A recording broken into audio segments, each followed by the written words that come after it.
Welcome to our YouTube channel. We cover your favorite stories in minutes. Hang out with us and don't forget to subscribe. The scene unfolds with Kim telling Chunggu that he didn't expect to see him this quickly. Moreover, he asks Chunggu if he has taken care of his family, to which Chunggu responds that it would have been better if Kim had called them.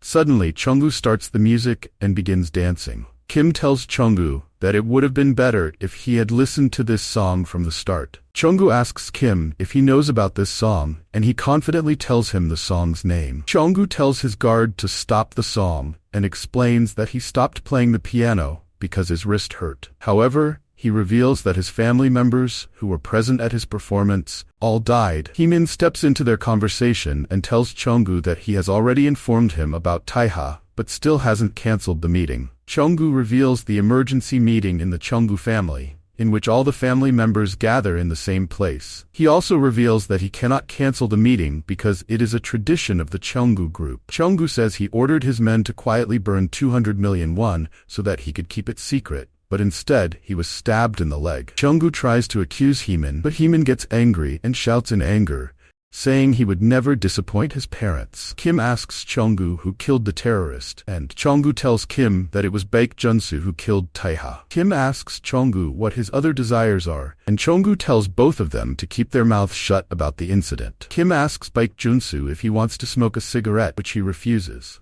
But suddenly, Chunggu gets angry, smashes the table, and threatens all of them that he will be the next chairman, and they have to keep their mouths shut about the incident. The conversation ends, and both Kim and Heemin leave the room while Kim taunts Chunggu that he should have kept an ashtray in his house. The scene shifts to Heemin and Kim inside the elevator, where Heemin compliments Kim's skill, saying he pressed down Chunggu with his words. Kim tells Heemin that Chunggu is still unaware of the rules of the family, because there is no way Jin Guho would not have told him. Heemin realizes that it was Chunggu who planned all of that to become the next chairman. Kim tells Heemin that they need to find Taeha first before Chunggu does. Heemin curiously asks Kim how Taeha is still alive, and Kim responds that Taeha is still alive because Baek Junsu does not kill people. Kim tells Heemin that Baek Junsu is not entirely on Chunggu's side because most of his men died that night. Heemin tells Kim that Taeha told him he just arrived in Korea and then suggests that they should get their hands on him first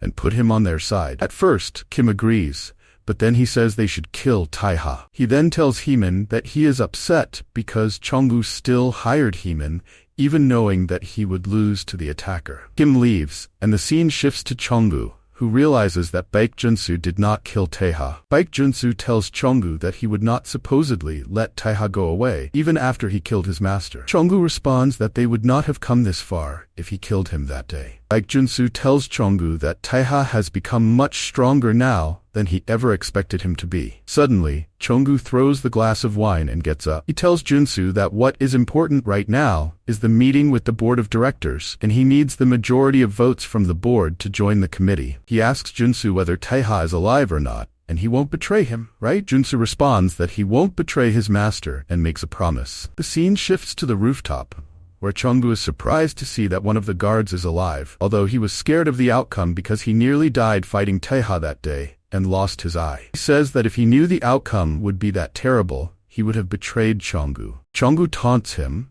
and tells him that he is transferred. However, when Chunggu is entering the helicopter, Junsu says that he will call him separately another time. The scene shifts to Taeha eating food and asking Gray about how he recognized him that day. Is it because his father is a senior researcher at Chunggu Electronics? Gray responds that he recognized him when he saw a tattoo on the back of his hand and also saw the profile picture that his father left 17 years ago. Odd steps into their conversation and asks Kim that after 17 years of planning for revenge, his preparations must not have been easy. Then she asks Taeha if it's okay for him to hang around with anyone, which he fires back with the question, "If they betray me?" Gray hesitates and responds that he would never betray him. Aunt asks Taeha if he won't trust anyone easily, to which he responds that anyone who is hated by the Chunggu family cannot be bad. Some men from another gang step inside the restaurant and start taunting the owner, which she responds to by saying that she already paid all the interest, so why are they here? She tells Gray to go to school,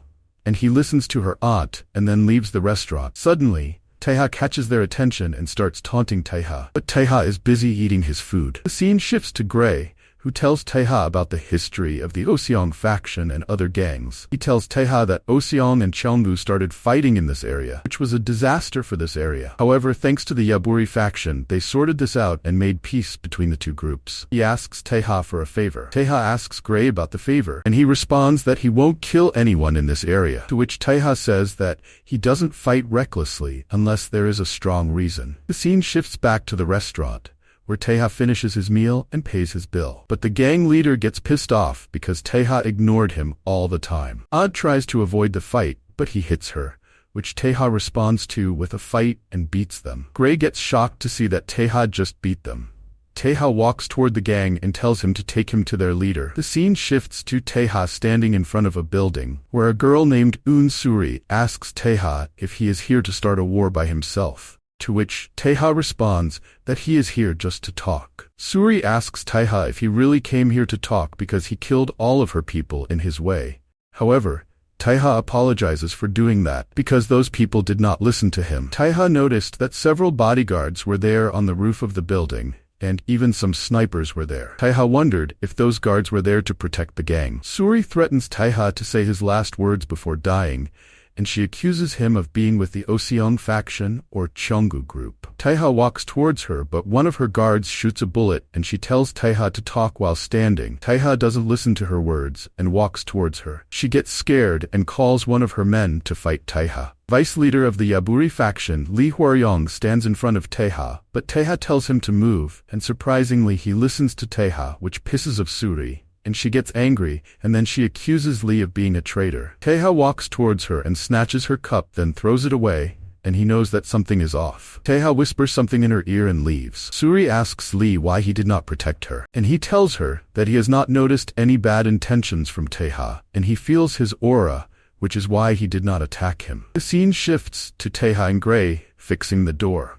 After all, they manage to fix the door, and Aunt threatens Taeha that if he does that again, she will kick him off. Suddenly Suri bursts inside the restaurant and breaks the door again. She greets Auntie, but she gets angry and threatens her to fix the door.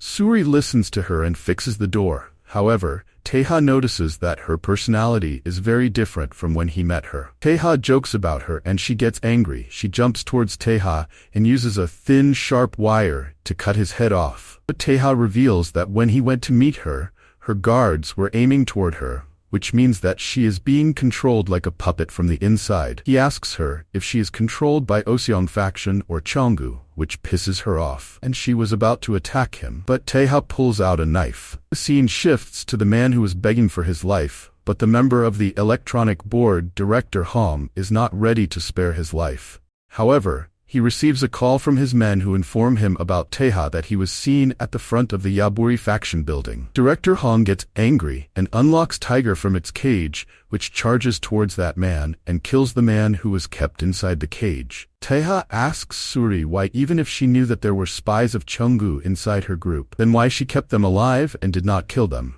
Meanwhile, Suri was shocked to see that Taeha easily cut off her strings, which were made of the special material. Suri asks Taeha who he is, and Taeha introduces himself as the biggest problem of Cheonggu. And also Aunt exclaims that Taeha is a good guy, and she suggests Suri to trust him. Suri leaves the restaurant and suggests Taeha to mind his own business and do not get involved into this mess. The scene shifts to Taeha and Auntie talking with each other, where Taeha appreciates her kind words, and then he asks her if there is anyone in Korea who can even touch the Cheonggu family. Auntie tells Taeha that Hong is the root of all the problems, and he is the reason why everything is just a mess. Even Suri's father almost died in the redevelopment war, but Hong took him to the hospital and saved him.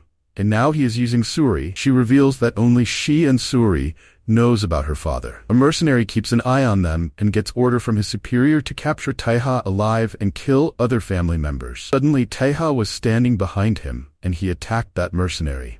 His superior asked him on the phone if he was okay, but Taeha answered the call and responded that he would come for them too. The scene shifts to the Cheonggu Severance Hospital, where Hong tells Suri that he asked her before to sign the contract, but she did not. She tells him that it is difficult to sign the contract, which he responds with a stab in her dad's leg, and she gets scared, and Hong sarcastically tells Suri that they are trying very hard to keep her father alive, which means she has to listen to whatever he says. Suri finally accepts that she will sign the contract, and he mocks her while holding her face. Suri was desperate and she was crying because it is about her father's life. Hong tells Suri to bring Taeha alive, because she met him yesterday, and while he was walking outside of the room, he again threatens her to listen to whatever he says. Hong was waiting in front of the elevator, but suddenly he noticed that Taeha was standing behind him. Taeha cut his ear off and asked him if he was looking for him. He tried to attack Taeha,